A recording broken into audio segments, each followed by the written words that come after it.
साल में एक बार 6 महीने पहले इलेक्शन के आते हैं, मैनिफेस्टो लेके आते हैं, पब्लिक के बीच में आते हैं, लेकिन हमारी पार्टी जो है हर वक्त पूरे 5 साल अवाम के दरमियान रहती है। जब लेकिन ओवैसी साहब पे ये आरोप लगता है कि वो सिर्फ मुसलमानों की राजनीति करते हैं, मुसलमानों के हित की बात करते हैं, इसको आप कैसे देख रहे हैं? बिल्कुल ऐसी बात नहीं है, वो तो सबकी बात करते हैं, वो अमन चाहते हैं, सबको लेके चलना चाहते हैं।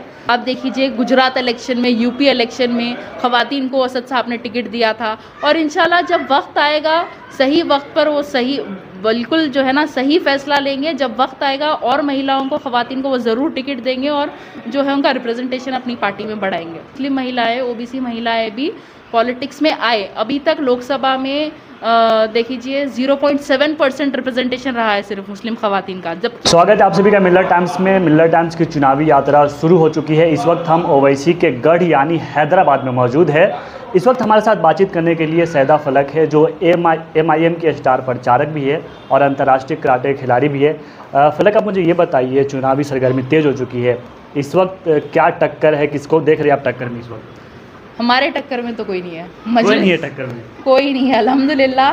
हमें पूरा यकीन है हैदराबाद की आवाम फिर से मजलिस को कामयाब करेंगी और मोहब्बत से नवाजेंगी। हमेशा से अल्हम्दुलिल्लाह यहाँ की आवाम मजलिस को बहुत पसंद करती है, तो इस बार भी वो ज़रूर हमें वोट देंगे और हमें कामयाब करेंगे। लोगों के मन में यही सवाल आ रहा है कि सिर्फ हैदराबाद से ओवैसी से आप 7-8 सीटी चुनाव क्यों लड़ते, पूरे तेलंगाना में क्यों नहीं लड़ते या फिर पूरे हैदराबाद में क्यों नहीं लड़ते? देखिए यहाँ पे 119 कॉन्स्टिट्यूंसीज है, तो जो उनको ठीक लगेगा, हमारा जो पार्टी का स्ट्रैटेजी होगी, जो पॉलिसी होगी, वो हिसाब से डिसाइड करेंगे। अब दूसरे स्टेट में आप बोलते हो 100 से ज़्यादा यूपी में लड़ते हैं, तो यूपी में कितने सीट्स है वो भी तो देखो, वहाँ पे मतलब कितना माइनॉरिटी रिप्रेजेंटेशन है, तो वो बेसिस पे पार्टी डिसीजन लेती है।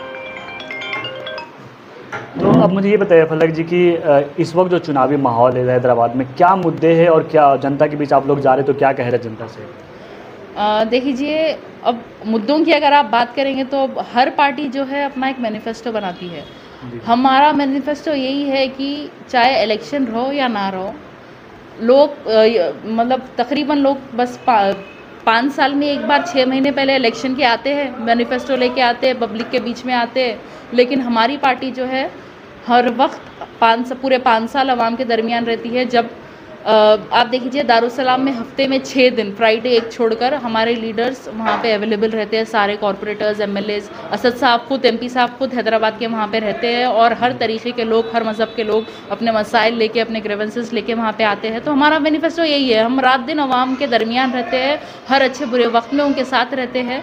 तो अल्हम्दुलिल्लाह इसलिए हैदराबाद की आवाम जो है हमें चुनती है और हमें पसंद करती है। लेकिन ओवैसी साहब पे ये आरोप लगता है कि वो सिर्फ मुसलमानों की राजनीति करते हैं, मुसलमानों के हित की बात करते हैं, इसको आप कैसे देख रहे हैं? बिल्कुल ऐसी बात नहीं है, वो तो सबकी बात करते हैं, वो अमन चाहते हैं, सबको लेके चलना चाहते हैं। और जो है ना, आप देखिए जब मजलिस का सबसे पहला मेयर बना था, जब म्युनिसिपल इलेक्शन पे फर्स्ट टाइम मजलिस इत्तेहादुल मुस्लिमीन ने फ़तेह किया था, तो वो एक मुसलमान को अपना मेयर चुन सकते थे, लेकिन उन्होंने एक दलित को अपना मेयर चुना। और हमेशा से जो है हम दूसरे स्टेट्स में भी, यहाँ भी आप कल देख लीजिए राजेंद्र नगर की जो सीट है असद साहब ने एक नॉन मुस्लिम को दी। तो जो है हम तो सबको लेके चलते हैं और हमें यकीन है कि यहाँ के हिंदू भाई भी हमें चुनेंगे, हमारा वोट देंगे। और यकीनन जो कमज़ोर होता है उसकी बात तो करना पड़ेगा, जिसको दबाया जाता है, जिसके लिए कोई आवाज़ नहीं उठाता, हम तो उसके लिए आवाज़ उठाएंगे ना। और जिसको जब दबाया जा रहा है, जिस पे जुल्म होगा, तो हम उनकी बात तो करेंगे ज़रूर। फलक, मैं आपसे ये भी जानना चाहूँगा कि ओवैसी साहब पे ये आरोप लगते हैं, जो कुछ लोग हैं ये आरोप लगाते हैं कि ये तालिबानी सोच के है, ये महिलाओं को आगे नहीं बढ़ने देना चाह रहे, लेकिन आप स्टार प्रचारक है MIM की, तो क्या इन फ्यूचर आप कोई बड़े पद पे जाएंगे या विधायक या कुछ लड़ेंगे आप? देखिए बिल्कुल ऐसा नहीं है कि वो महिलाओं को आगे बढ़ने नहीं देना चाहते। वो मुझे हमेशा से बहुत एंकरेजिंग है, और महिलाओं को लेके आप देख लीजिए, ख़वातीन को हमारे पास हैदराबाद में 50% कॉरपोरेटर्स ख़वातीन हैं, और हर स्टेट में अपना एक वुमेंस विंग बना हुआ है। आप देख लीजिए गुजरात इलेक्शन में, यूपी इलेक्शन में ख़वातीन को असद साहब ने टिकट दिया था, और इंशाल्लाह जब वक्त आएगा सही वक्त पर वो सही बिल्कुल जो है ना सही फैसला लेंगे। जब वक्त आएगा और महिलाओं को, ख़वातीन को वो ज़रूर टिकट देंगे और जो है उनका रिप्रेजेंटेशन अपनी पार्टी में बढ़ाएंगे। अभी आपको लगता नहीं कि वक्त आ गया है, आप कब तक नहीं देखिए, बिल्कुल सही वक्त पे सही डिसीजन लेंगे वो। बिल्कुल मेरे लीडर है, मेरे बॉस है, और मैं मानती हूँ कि उनका जो फैसला रहता है बिल्कुल 100% सही रहता है। ऐसा नहीं है कि आप यूँ डिसीजन ले लें, हर चीज़ देखनी होती है, कुछ पार्टी की पॉलिसी होती है, स्ट्रैटेजी होती है, सबको लेके चलना पड़ता है, तो वो हिसाब से जो है ना वो डिसीजन लेंगे। मैं हैदराबाद में अभी घूम रहा हूँ, बहुत सारे लोगों से मिल भी रहा हूँ, तो काफ़ी लोगों में जोश है कि ओवैसी साहब यहाँ के लीडर है, मान रहे। लेकिन बहुत सारे लोग ये भी आरोप लगा रहे हैं कि ओवैसी साहब डरा के वोट लेते हैं। आपको ऐसा लग रहा है? ऐसा तो कुछ भी नहीं है। अगर आप देखेंगे, आप जाएंगे, आप उनकी पदयात्रा ज्वाइन करिए, देखिए लोग कैसा खुशी से मिलते हैं, कैसा दिलो जहान से उन्हें चाहते हैं। हर जगह सिर्फ पतंग पतंग पतंग दिखेगी, हमारा जो इम्तियाज़ निशान है। तो यकीनन यहाँ के लोग बहुत चाहते हैं और भरोसे से। और कुछ लोग ऐसे भी हैं जो डिमांड करते हैं कि हमारा ये काम करो, ये काम करो, डिमांड भी करते हैं, लेकिन जाके वोट मजलिस को ही डालते। कभी हो सकता है कभी मतलब कंप्लेंट भी कभी कोई आएगी, लेकिन आखिर में उनको यकीन है कि हमारा काम मजलिस ही कर सकती है। अब किस तरह से देख रही है, जैसे अभी कांग्रेस पार्टी दावे कर रही है कि तेलंगाना में हमारी लहर, हमारी सरकार बनने जा रही है, तो इसको आप कैसे देख रही है? कांग्रेस पार्टी नहीं, आई डोंट थिंक वो यहाँ पे कामयाब होंगे, क्योंकि उनका ऐसा कोई ख़ास काम नहीं रहा है। यहाँ पे आप देख लीजिए, लॉकडाउन था, जब कोविड हुआ था, जब हैदराबाद में फ्लड्स भी आए थे लॉकडाउन के बाद, जब इतनी सारी परेशानियाँ जब यहाँ पे हमारे पास थी, तो जब कांग्रेस हुकूमत क्या कर रही थी, क्या उन्होंने मदद की यहाँ के लोगों की? लेकिन यहाँ की हुकूमत ने, मजलिस ने ज़रूर लोगों की मदद की। और यहाँ के जो हमारे कॉन्स्टिट्यूंसीज़ और दूसरे कॉन्स्टिट्यूंसीज़ में भी यकीनन हमारे लीडर्स ने, असद साहब ने, अकबर साहब ने रिप्रेजेंटेशन दे के यहाँ की हुकूमत से काम करवाया है। अल्हम्दुलिल्लाह अच्छा काम हुआ है।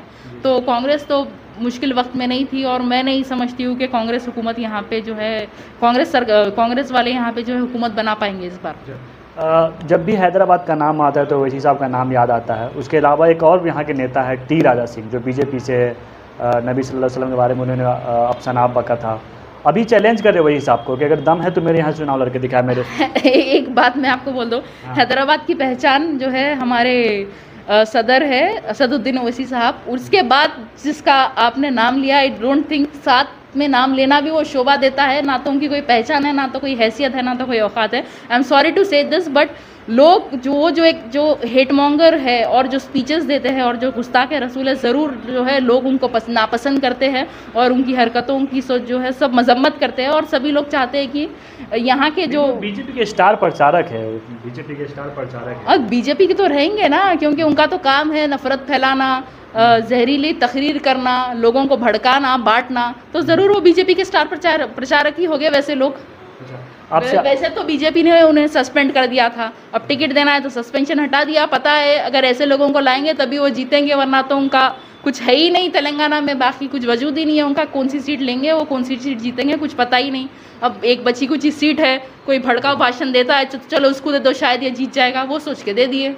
अच्छा, आप अंतर्राष्ट्रीय खिलाड़ी रही है, अब महिला भी है, तो आपको लगता है कि जो महिला है, जो वुमेन है, उनको राजनीति में आनी चाहिए? देखिए, मैं भी समझती हूँ और असद साहब भी जो है ना, ये बिल्कुल समझते हैं और चाहते हैं कि महिलाएं आए। जब आप देखिए वुमेन रिजर्वेशन बिल लाया गया था पार्लियामेंट में, तो असद साहब ने उसके अगेंस्ट वोट किया। क्यों वोट किया? क्योंकि वो वुमेन रिजर्वेशन के ख़िलाफ़ नहीं है। उन्होंने इसलिए उसके अगेंस्ट वोट किया क्योंकि उस रिजर्वेशन में ओबीसी और मुस्लिम ख़वातीन के लिए रिजर्वेशन इंक्लूड नहीं किया गया था। तो उन्होंने इसलिए उसके अगेंस्ट वोट किया, और वो चाहते हैं कि मुस्लिम महिलाएं, ओबीसी महिलाएं भी पॉलिटिक्स में आए। अभी तक लोकसभा में देखिए 0.7% रिप्रेजेंटेशन रहा है सिर्फ मुस्लिम ख़वातीन का, जबकि मुस्लिम ख़वातीन का पॉपुलेशन है अराउंड 7%, लेकिन 0.7% रिप्रेजेंटेशन रहा अभी तक।